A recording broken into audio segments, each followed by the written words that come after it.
It's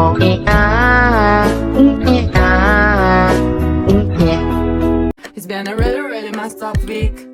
Some days torture, some days better. La la la, la la la.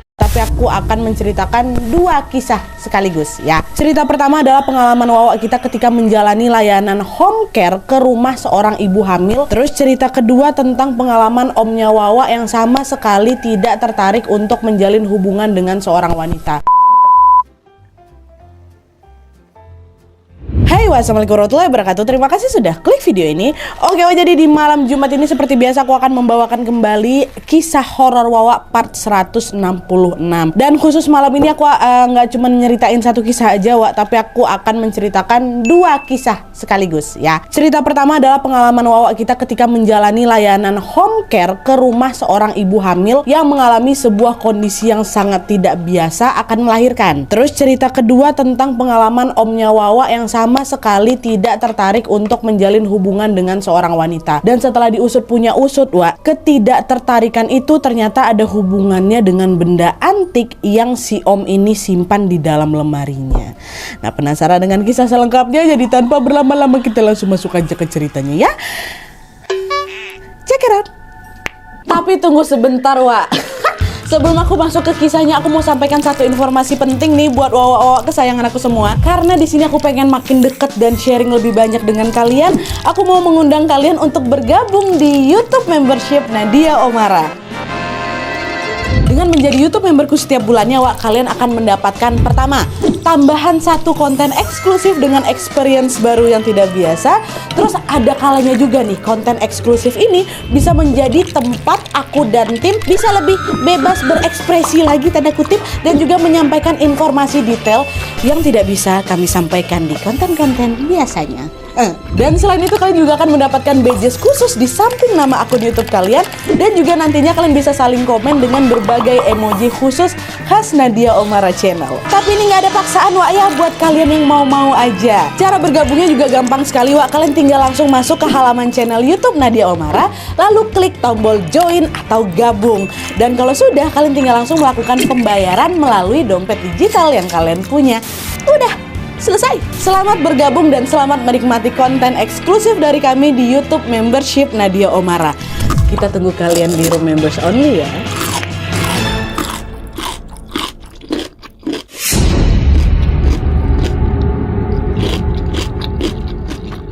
Oke, kisah pertama yang akan aku ceritakan ini dikirim sama Wawa aku yang bernama Bella dari Jawa Barat. Halo Mbak Bella. Nah, pengalaman horor yang dialami sama Bella ini, Wak, terjadi ketika dia bekerja sebagai bidan di sebuah klinik bersalin yang memang tidak jauh dari rumahnya. Bella bekerja di klinik tersebut dengan sistem shift. Ada shift pagi, shift siang, dan shift malam. Nah, shift malam ini, Wak, baru akan ditugaskan ketika pegawai sudah bekerja selama 2 bulan di klinik itu. Jadi semua pegawai yang sudah 2 bulan baru bisa kebagian shift malam nih ya. Awalnya selama bekerja di sana aku tidak mengalami kejadian yang aneh-aneh, Nadia katanya. Tapi ketika memasuki bulan kedua, which is sudah bisa ngambil shift malam nih, Bella pun mulai mengalami sebuah peristiwa mistis yang tidak pernah akan dia lupakan seumur hidupnya, Wak. Jadi ceritanya malam itu pertama kalinya Bella ini kedapatan bekerja di shift malam sendirian. Kan udah bisa dapat shift malam kan, ada 2 bulan kerja. Dan by the way, Wak, klinik tempat Bella kerja ini bisa dibilang klinik kecil, bukan klinik yang besar kali. Jumlah karyawan atau pegawainya juga sangat terbatas pada saat itu. Sehingga di setiap shift itu cuman ada satu bidan aja yang berjaga. Bella dapat shift malam, cuman Bella aja bidan yang menjaga malam itu ya kan. Nah, malam itu ketika jam 10 malam ternyata udah nggak ada lagi nih pasien yang datang ke klinik aku. Alhasil Bella yang sedang bertugas sendirian menutup sementara klinik itu untuk tidur bentar, ngantuk kali memang aku malam tuh, aku tutuplah bentar. Nah, pas lagi enak-enak tidur ini, Wak, sekitar jam 2 malam Bella tiba-tiba dikejutkan dengan suara bel klinik yang dibunyikan sebanyak 3 kali. Tet gitu kan. Nah, setelah dengar bel itu Bella terbangun lah kan. Tumben jam segini ada pasien. Ini yang datang nih pasti pasien gawat darurat nih, kata siapa, kata Bella kan. Terus sudahlah dia bergegas menuju ke pintu gerbang untuk membuka pintu gerbang yang tadi dia tutup sementara tuh. Setelah pintu dibuka, Wak, Bella mendapati ada nih seorang bapak-bapak ya usia sekitar 40 tahunan gitulah Nadia. Posisinya dia lagi naik motor yang dalam keadaan menyala. Di atas motor si bapak ini kan, macam memang orang lagi buru-buru gitu lah, Wak. Nah, dengan tergesa-gesa bapak itu bilang, Bu Bidan, tolong ini ada yang mau melahirkan. Ayo saya anterin ke rumahnya, kata si bapak ini nih? Oh iya Pak, bentar, saya ambil peralatan dulu ya, kata Bella kan. Dan kliniknya Bella ini nggak cuma nerima pasien untuk dirawat inap aja Wak, tapi mereka juga menerima panggilan periksa ke rumah atau dikenal dengan layanan home care. Oke Pak, bentar ya Pak ya. Kata udahlah, Bella pun dengan cepat langsung mengambil alat-alat kesehatan yang memang dibutuhkan untuk membantu persalinan ibu hamil ini. Dah, setelah selesai, Bella pun langsung lah naik ke atas motor bapak itu kan tanpa banyak tanya. Bapak tuh udah standby, udah tinggal ngegas aja nih. Dah, ayo Pak, saya udah siap. Ngeng, bapak. Selama perjalanan itu Nadia, anehnya bapak tuh kan tadi kayak buru-buru, ayo cepat, ada yang mau melahirkan kayak gitu kan. Tapi pas aku udah naik motor, dia ngegas motornya, bapak ini malah mengendari motor tuh pelan kali Nadia. Pelan, gak ada nampak orang lagi buru-buru tuh, nggak, pelan kali sampai ngantuk aku di jalan tuh. Suasana jam 2 malam yang sepi, udara juga dingin, menusuk ke tulang aku, bikin aku alah ngantuk aku. Bapak ini bawa motornya, aduh sumpah ngantuk kali. Nah dia bawa motor tuh. Dan untuk mengusir rasa kantuk aku, Bella ini pun mencoba membuka obrolan sama si bapak ini. Pak, ini rumah si teteh yang mau lahiran ini daerah mana ya? Gitu kan. Kutanya kayak gitu, diam bapak nih, nggak ada respon sama sekali. Meskipun begitu, Bella ini masih positive thinking. Oh mungkin suaraku nggak kedengeran kali ya. Dah, diam aja si Bella ini lagi kan. Nah, di tengah lamunan itu, tiba-tiba Bella mendadak terkejut karena motor yang dia naiki ini tiba-tiba berbelok Wak ke sebuah gang yang kecil kali dan sangat-sangat gelap tanpa ada penerangan sama sekali. Sebelumnya masih ada tuh penerangan di jalan kan set.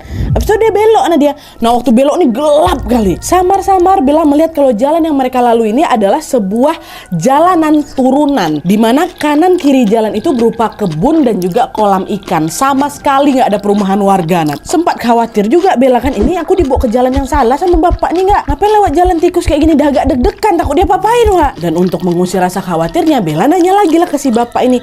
Pak, tempatnya masih jauh kah? Mohon maaf Pak, bisa nggak Bapak agak ngebut dikit, keburu lahiran nanti tetehnya, kata si Bella. Tetap nggak ada direspon sama sekali sama si bapak tuh, hening. Tidak bersuara apapun si bapak nih Wak. Nah karena nggak ada jawaban, makin cemas laku Nadia. Ditambah lagi motor yang dinaikin sama Bella ini mulai tersendat-sendat Wak, macam mau mogok gitu. Alah, ini kenapa lagi nih?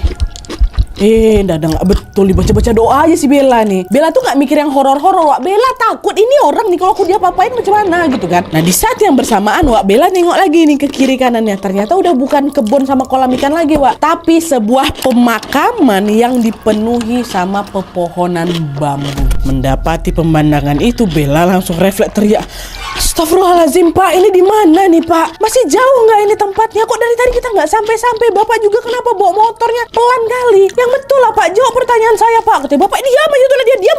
Astagfirullahaladzim, aku tutup aja mataku, doa gitu kan. Terus gak lama kemudian nih, tiba-tiba bapak tuh bersuara Wak. Dia memecahkan keheningan di saat si Bella diam aja tutup mata berdoa. Bapak tuh bilang apa? Bu bidan, kita sudah sampai, silakan turun. Dengar hal itu, Bella pun langsung buka mata nih. Tapi setelah matanya terbuka, Bella tidak melihat ada satupun rumah warga depan matanya. Justru yang aku tengok Nadia apa? Sebuah pohon beringin yang sangat-sangat besar ada di sebelah aku. Mana rumahnya? Belum sempat aku tanya lagi, tiba-tiba si bapak yang bawa motor ini bilang lagi, Bu bidan, rumah pasiennya ada di belakang pohon ini ya, katanya. Nah, gak lama setelah itu, Bella langsung fokus lagi ke tugasnya nih, kan ini ada situasi genting nih. Dia turun dari motor dan bapak tadi pun langsung pergi meninggalkan Bella gitu aja, ngegas. Bella tinggal seorang di situ. Oke, fokus. Ini ada orang yang sedang membutuhkan aku. Ini situasi genting. Fokus Bella. Bismillahirrahmanirrahim, kata Bella, berusaha untuk menenangkan diri. Dah tuh, meskipun kebingungan, Bella pun terus berjalan kaki menuju belakang pohon tadi tuh, macam yang dibilang sama si bapak nih kan. Dan ternyata betul aja Wak, waktu aku jalan ada di belakang pohon beringin tuh, aku melihat ada sebuah rumah sederhana tepat berada di belakang pohon beringin itu. Rumah itu terbuat dari anyaman bambu dan terlihat sangat remang-remang. Nah dia cuma ada lampu paling 5 watt itu, bisa kalian bayangkan macam mana kan. Nah waktu aku nyampe, pintu rumah tuh udah dalam keadaan terbuka Nadia. Dan pada saat itu Bella melihat dengan jelas ada 2 orang anak perempuan di rumah tua. Satu lagi tiduran ngadep ke tembok, ya kan? Satu lagi duduk gitu di kursi. Kan kayak lagi nyambut Bella itu. Nah tidak lama kemudian Bella nengok ada ibu-ibu hamil lagi nyambut dia. Ibu tuh pakai daster warna orange gitu. Mari Mbak masuk, katanya. Nah oh iya Bu, setelah dipersilakan duduk, Bella pun langsung melakukan pemeriksaan awal terhadap ibu daster orange ini. Seperti bertanya ya, bagaimana keluhan ibu, apa yang ibu rasakan sekarang, sambil mengukur tekanan darah si ibu hamil ini. Selesai mengukur tekanan darah, Bella ini dibuat terkejut Wak, gegara tekanan darah si ibu ibu ini tinggi kali, betul-betul sangat tinggi. Berapa? 200 per 100. Normalnya berapa, Wak? 120 per 80 kan? Ini 200 per 100. Itu tidak normal tensi ibu. Ini tinggi tensinya kan? Udah Bella cek lagi. Tetap nah dia 200 per 100. Wah, tinggi tensi ibu nih. Nah, nengok itu Bella pun langsung mengecek pembukaan serta juga detak jantung bayi yang dikandung sama ibu. Ibu, maaf rebahan dulu ya. Saya mau ngecek beberapa hal. Iya teh, silakan, kata ibu daster orang ini kan. Dah rebahan lah si ibu nih. Bella pasang sarung tangannya dan mulai melakukan pemeriksaan mendalam di bagian private si ibu ini. Dicek. Sesaat kemudian di sana Bella menyadari kalau si ibu ini sudah dalam posisi bukaan 8. Wah. Which is bentar lagi udah mau melahirkan dia. Alangkah bahayanya melahirkan pada saat tensi setinggi ini karena dia bisa lewat ibu nih, bisa lewat juga anaknya. Tapi di sini Wak ya, yang buat Bella nih terheran-heran adalah detak jantung bayi ibu ini sama sekali nggak kedengeran. Udah meninggal apa anak ibu ini ya? Kok nggak ada detak jantungnya? Nah, Bella yang panik berusaha menenangkan diri. Dia bilanglah sama ibu, "Ibu, mohon maaf ibu jangan ngeden dulu ya. Ibu tahan, sekarang juga kita pergi ke puskesmas bu, biar ibu dapat penanganan lebih layak. Nggak bisa di sini aja bu. Ibu tenang, jangan ngeden bu ya," kata Bella. Nah, dengar hal itu, Wak, kalian tahu si ibu ini ngapain? Dia cuman ketawa ya sambil elus ya perutnya. "Bu bidan, sebentar lagi saya mau lahiran."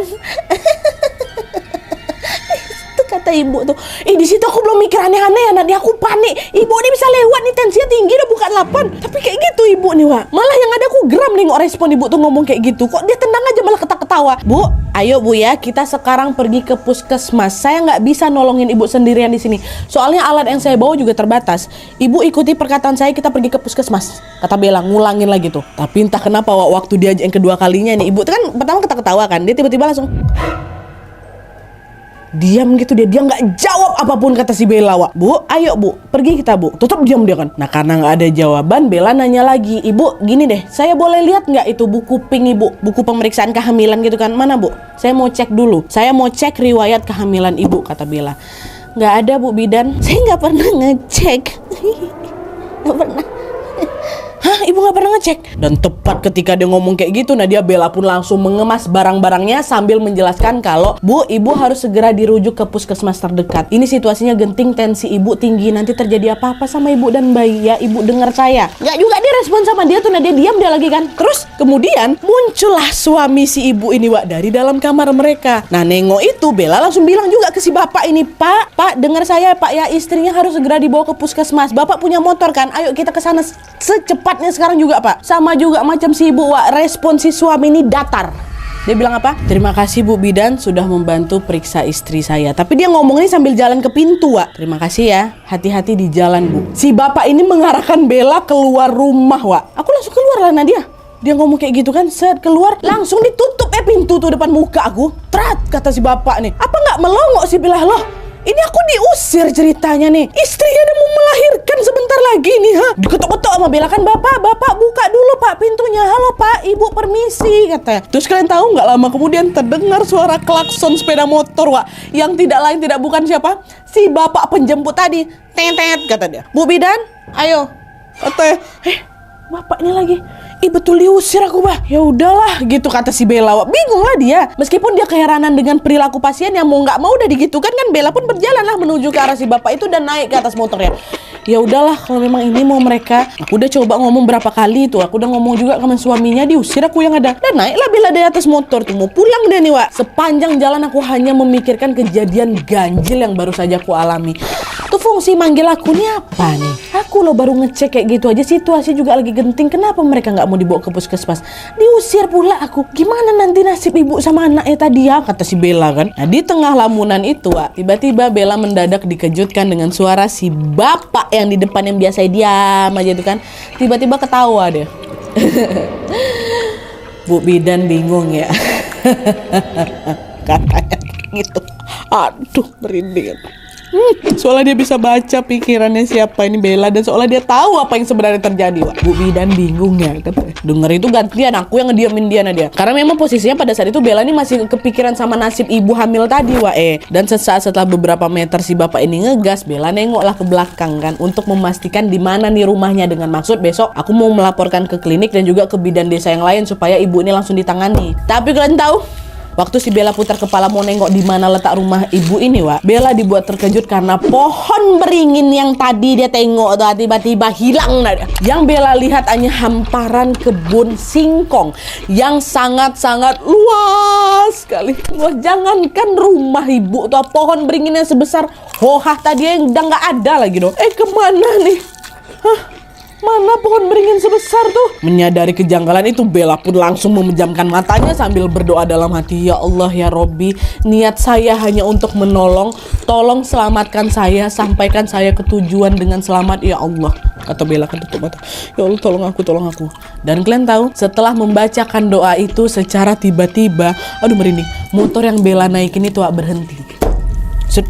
Apa lagi nih? Waktu si Bella buka mata, ternyata di situ Bella sudah sampai klinik di tempat dia bekerja. Kok cepat kali? Perasaan baru ngegas lah bapak ini. Tadi berangkatnya juga lama kali. Kok sekarang udah depan klinik? Langsung sampai, wah. Dan karena nggak mau terjadi hal-hal yang tidak diinginkan lagi, Bella pun langsung turun dari motor. Dia langsung buka gerbang klinik, wah. Nah, baru aja aku mau bilang makasih sama si bapak yang udah ngantarin tadi. Nadia, bapak pengendara motor tadi udah pergi gitu aja tanpa mengucapkan sepatah kata apapun. Sudahlah, pergilah kok pak. Makasih udah nganterin aku balik, kata Bella. Meskipun merasa aneh, Bella langsung masuk ke dalam klinik dan meletakkan semua peralatannya di wastafel untuk dicuci besok pagi, wah. Kan tadi peralatannya ada beberapa yang sudah dipakai kan. Nah, pada saat azan sudah berkumandang, azan subuh, tiba-tiba di situ Bella merasa ada sesuatu yang janggal dari si ibu hamil ini, yaitu tidak adanya, mohon maaf, lendir atau darah yang menandakan bahwa dia akan segera melahirkan. Dia ini udah bukaan 8 Nadia. Dan aku juga udah pakai alat-alat tadi ya kan. Kok tadi nggak ada ya kayaknya lendir atau darah di bagian private ibu ini. Dan untuk membuktikan prasangkanya, Bella pun balik lagi lah ini ke wastafel kan buat mengecek peralatan tadi. Dan dari situ lawak Bella menyadari kalau alat-alat yang dia bawa itu masih dalam kondisi bersih, kering, tanpa noda sama sekali. Padahal alat-alat itu udah dia gunakan buat ngecek kondisi si ibu sama bayi dalam kandungannya kan, Wak. Ini nggak bersih, macam nggak dipakai. Nah disitulah merinding aku, Nadia, astagfirullahaladzim, kok kering kayak gini. Terus tadi aku meriksa apa, kata Bella dalam hati. Ya Allah, apa yang terjadi tadi ya, itu nyata apa enggak ya? Kok nggak normal gini situasinya? Nah singkat cerita, keesokan paginya nih ketika pergantian shift, Bella pun cerita lah itu perihal lokasi home care yang dia kunjungi semalam sama rekan kerjanya. Dan saat itu Bella langsung dibuat merinding ketika temannya bilang, Mbak Bella, asal kamu tahu, di sana nggak ada rumah warga, Mbak. Di sana itu cuman ada kebun-kebun singkong. Yang benar kamu teh, semalam aku home care-nya ke sana ada kok rumah kayu belakang pohon beringin, kata Bella kan. Nggak ada teh, nggak ada pohon beringin dekat situ. Waktu itu Bella ini nggak langsung percaya dengan apa yang dibilang sama temennya. Mungkin kok memang nggak tahu lokasinya aja. Karena Bella sangat yakin kalau rumah bambu yang dia kunjungi semalam tuh ya betul-betulan ada. Aku nengok kok. Akhirnya diliputi rasa penasaran, Bella pun kembali bertanya lagi kepada salah satu pasien yang baru datang, yang kebetulan pasien ini adalah seorang kader posyandu. Karena kan ada kader posyandu harusnya dia kenal sama ibu hamil yang ada di seluruh penjuru desa itu karena dia. Nah si ibu ini datanglah pagi-pagi itu. Nah tanpa berbasa-basi lagi, Bella pun langsung nanya, Teteh punten teh, saya mau nanya, di daerah dekat kebun singkong itu ada ibu yang mau lahiran kan teh? Rumahnya ada di belakang pohon beringin, iya kan? Hah? Pohon beringin? Pohon beringin dekat kebun teh? Pohon beringin mana ya Neng? Dekat kebun singkong mah yang ada pemakaman Neng. Nggak ada tuh pohon beringin, apalagi rumah, kata si kader posyandu. Yang betul lah teh, tapi saya ngedatengin rumah ibu hamil semalam di lokasi itu. Hah? Bentar, emangnya nama ibu hamil itu siapa Neng? Terus orangnya kayak gimana? Coba kasih tahu saya, siapa tahu saya tahu, kata si kader ini lagi. Nah disitulah Bella akhirnya menyadari sesuatu yang bikin langsung bulu kuduknya merinding saat itu juga, Wak. Dimana pada saat itu Bella langsung teringat bahwa Nadia, ingat di bagian sini Wak ya, sejak dia dijemput oleh bapak-bapak bermotor itu sampai dia periksa si ibu hamil tadi, sampai dia diusir sama si bapak tadi, Bella tidak bisa melihat wajah mereka dengan jelas. Saat itu Bella baru menyadari kalau aku hanya bisa melihat mereka dari mulut sampai ke kaki aja Nadia. Tapi hidung, mata, dahi, rambut bagian atasnya sama sekali aku nggak nengok. Aduh merinding aku. Iya ya, Yang ku tengok tuh cuman bagian hidung ke bawah aja. Bibirnya ngomong kayak gimana ku tengok, tapi mukanya aku nggak lihat secara full, setengah doang. Dan selain itu Bella juga menyadari kalau mereka sama sekali tidak menjawab ketika aku tanya siapa namanya.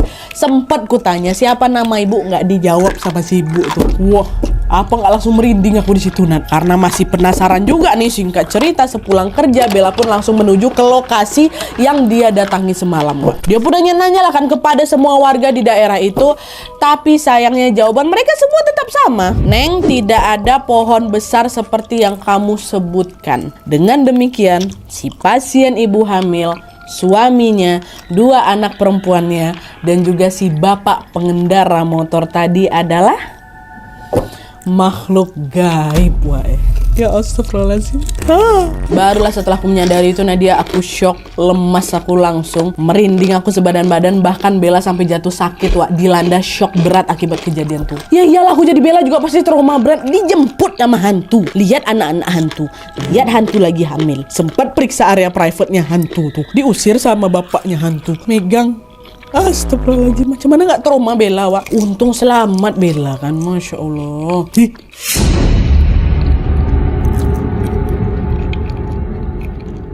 Oke, lanjut lagi ke cerita kedua, Wak. Jadi kisah kedua ini dikirim sama Wak kita yang bernama Ina. Halo Mbak Ina. Nah, jadi pengalaman horor yang akan aku ceritakan ini merupakan pengalaman mistis yang dialami oleh omnya Ina, yang kita sebut aja namanya Om Aji. Nah, jadi Om Aji ini merupakan adik kandungnya dari ibunya Ina. Sejak dulu Om Aji ini memang sudah diajak tinggal bareng bersama keluarganya Ina, Wak, karena ayahnya Ina sudah meninggal dunia. Jadi biar ada laki-laki di rumah gitu yang ngejaga Ina sama mamanya kan. Nah, apalagi Om Aji ini juga merupakan seorang pemuda yang sangat bijaksana dan juga berwibawa, Wak, dari dulu tuh, Nat. Dan berkat kebijaksanaannya itulah, Wak, ketika usianya baru saja menginjak 25 tahun, dia terpilih untuk menjabat sebagai kepala desa di desanya si Ina ini. Nah, tepat setelah menerima jabatan itu, Om Aji ini sering kali dinasehatin untuk segera menikah. Secara dia orang baik, dia mapan, punya jabatan lah pula di desa, ya kan. Apalagi punya istri lah lagi kayak gitu. Nah, tapi entah kenapa Om Aji ini selalu mengabaikan nasihat itu, Wak. Pada awalnya keluarganya Ina ini cuma menganggap kalau Om Aji memang masih pengen sendiri aja. Ya udahlah, biarin aja lah, lama-lama dia juga kepikiran buat nikah kok, pikir keluarganya Ina ini kan. Tapi ketika usia Om Aji sudah memasuki kepala 3,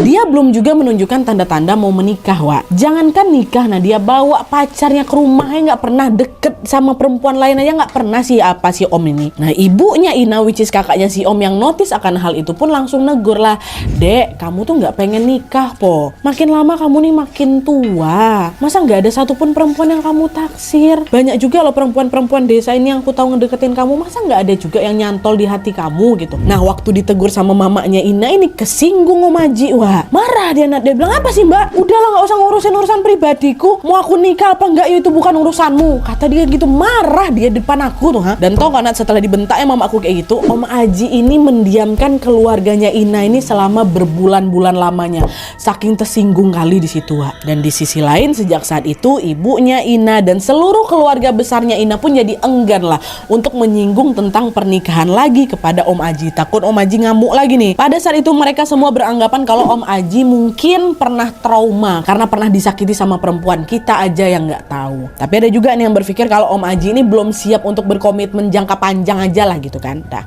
hari demi hari pun berganti tanpa terasa. 16 tahun sudah berlalu, Wak. Di usianya yang sudah menginjak 45 tahun, Om Aji masih belum juga menunjukkan tanda-tanda akan menikah. Udah masuk 45 tahun di desa, aku udah dibilang perjaka tua. Nah, dia udah bilang bujang lapuk kalau di sini tuh. Masih juga belum mau nikah. Dan by the way, di saat itu juga, Wak, posisinya Om Aji dekat desa itu udah punya jabatan yang lebih mantap lagi lah di pemerintahan. Hingga pada akhirnya tahun 2018 kemarin, Wak, keluarga Ina pun akhirnya mendapatkan jawaban di balik sikap acuhnya Om Aji terhadap pernikahan. Kenapa dia? Jadi ceritanya pada suatu hari di tahun 2018 itu adalah ini seorang sesepuh desa yang bernama Mbah Bedor datang nih berkunjung ke rumahnya Ina. Sesampainya di sana, Mbah Bedor ini bertemu sama si Ina langsung. Dok, di mana Aji? Si Mbah mau ngurus beberapa berkas, kata si Mbah kan. Oh ada Mbah, bentar ya saya panggilin dulu gitu. Nah, nggak lama kemudian Om Aji pun menemui Mbah Bedor di ruang tamu rumah mereka.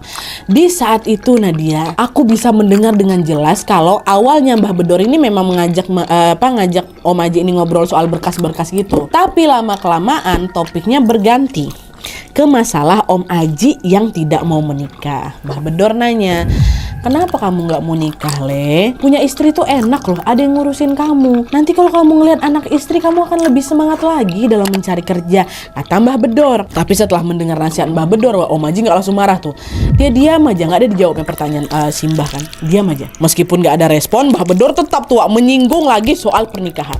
Gimana, Le? Apa gitu-gitu kan. Nah, hingga tidak lama kemudian, Ina mendengar Mbah Bedor ini mengatakan sesuatu yang sangat, yang sangat-sangat tidak dia sangka-sangka, di mana pada saat itu Mbah Bedor bilang, ben gelem rapi cahayu sing turun neng kamarmu tak using ya. Apa enggak kilo kalau nang kamar demit? Hah? Biar kamu mau menikah, wanita cantik yang ada di kamar kamu aku usir aja ya. Kamu nggak geli kah tidur sama setan? Itu kata Mbah Wak. Nah, dengar perkataan itu Om Aji pun tetap diam. Dia nggak ada apa sih Mbak? Kok ngomongnya ngawur kayak itu? Nggak, dia diam juga. Betul-betul dia membisu gitu loh Wak. Bahkan waktu diomongin kayak itu, Om aku langsung nundukin palanya. Nah, dia seolah-olah malu dengan perkataan Mbah Bedor. Dan karena nggak ada respon juga, Mbah Bedor ini pun langsung memegang punggungnya Om Aji. Dan secara tiba-tiba Om Aji pun langsung berteriak kesakitan. Aduh ampun Mbah, ojo dikuang Mbah, ampun. Aku ora mampu Mbah, aku ora siap, aku ora ikhlas, kata. Gak ikhlas kenapa kamu Toji? Aku gak ikhlas hidup tanpa dia Mbah, katanya.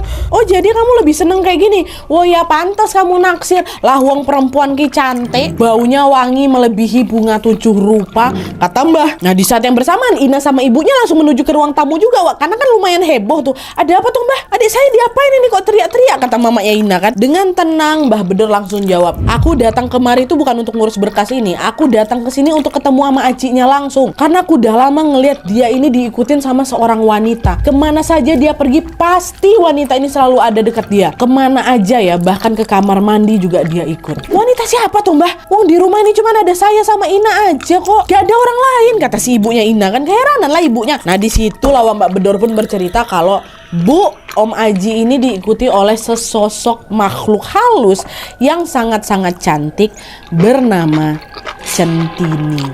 Ya, konon katanya Wak Centini ini merupakan wanita berbaju emas dengan selendang hijau yang melilit di pinggangnya.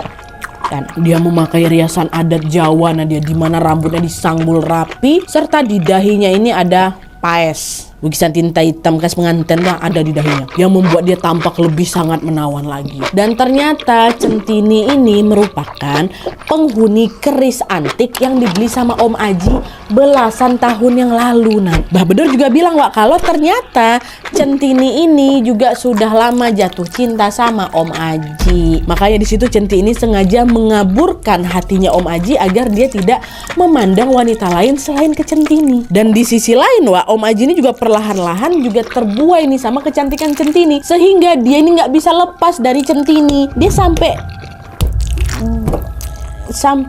berhubungan kayak gitu loh Wak sama makhluk Centini ini, makanya dia nggak mau nikah.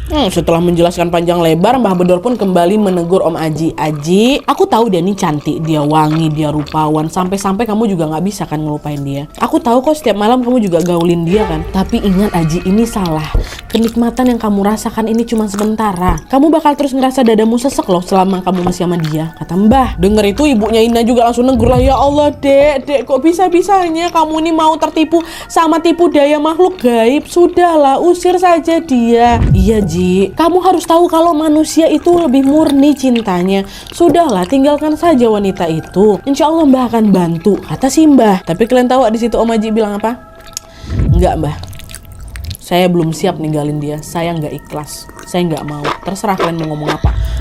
Karena Om Aji nggak mau wanita itu diusir dari tubuhnya, Mbah Bedor sama keluarga nggak bisa bikin apa-apa lah Wak. Karena juga baru diketahui nih, ternyata sosok Centini ini sudah seperti duri yang mendarah daging di tubuhnya Om Aji. Centini ini nggak bisa main dilepaskan gitu aja Wak dari Om Aji, karena Om Aji sendiri belum mau atau atau belum ada keinginan untuk membersihkan dirinya. Jadi pengobatan apapun tuh tidak akan berhasil Nadia selama Om Ajinya sendiri masih ingin wanita gaib itu berada di sampingnya, kata si Ina kayak gitu. Dan 4 tahun kemudian sejak kejadian itu Wak, sampai si Wawa ini mengirim cerita ini di tahun 2022 lalu, kondisi Om Aji masih sama. Dia masih tidak tertarik untuk menikah dengan wanita sebenarnya, dengan manusia, dengan wanita biasa, nggak mau. Masih melajang sampai sekarang. Bahkan kata Ina, keris yang menjadi tempat tinggal Centini tuh masih dibungkus rapiin dia masih disimpan. Dia pakai apa macam kain bludru hitam gitulah dalam lemari. Masih nampak aku. Dan hal itu membuktikan bahwa apa? Om Aji ini belum betul-betul mau melepaskan sosok wanita gaib tersebut dari hidupnya, Wak. Astagfirullahaladzim, na'udzubillah min dzalik. Aku banyak sih Wak nemuin cerita kayak gini di email-email Wawa. Bahkan udah dibilang wujudnya sejelek ini loh, kok masih mau juga? Udahlah nggak apa-apa. Yang penting dalam mimpiku waktu saat aku berhubungan badan sama dia, dia seganteng ini. Nauzubillah min dzalik. Sampai kayak gitu Wak, tipu daya setan nih. Oke Wak, jadi itu tadi cerita dari Bella dan juga Mbak Ina. Yang satu tentang peristiwa horor ketika melakukan layanan home care untuk membantu pasien melahirkan. Satu lagi tentang omnya Wawa yang menjalin hubungan tidak lazim dengan makhluk gaib. Melalui dua kisah ini kita macam disadarkan untuk selalu beribadah agar dijauhkan dari gangguan-gangguan setan kan Wak. Karena gangguan setan ini bentuknya tidak selalu menyeramkan loh. Halo, tidak. Ada juga nih setan yang seolah-olah tampak mempesona hingga apa membutakan mata hati manusia. Semoga Allah Subhanahu wa taala selalu melindungi kita dari godaan dan juga gangguan setan Wak ya, amin ya robbal alamin. Dan selain itu ayo kita doakan semoga Bella tetap semangat menekuni profesi mulianya membantu ibu-ibu melahirkan. Dan juga ayo Wak, sama-sama kita doakan juga Om Aji supaya segera cepat sadar bahwa apa yang dia lakukan ini merupakan sesuatu yang tidak benar. Jangan ditiru Wak ya. Sayang loh Om Aji, jabatanmu udah mantap, uang udah banyak, mapan, kok baik, berkarisma, tapi kok ya binimu setan. Semoga tobat, semoga disadarkan, amin ya rabbal alamin. Oke, wah jadi sekian dulu videonya. Terima kasih banyak yang sudah menonton. Kalau kalian suka video ini, klik like-nya. Jangan lupa komen di bawah untuk ide dan saran-saran untuk video selanjutnya. Jangan lupa nyalain notifikasinya supaya kalian tahu kalau upload video baru. And as always, jangan lupa untuk klik tombol subscribe supaya kalian sama-sama tahu informasi menarik dan menegangkan dari channel aku. See you next video, Wak. Bye.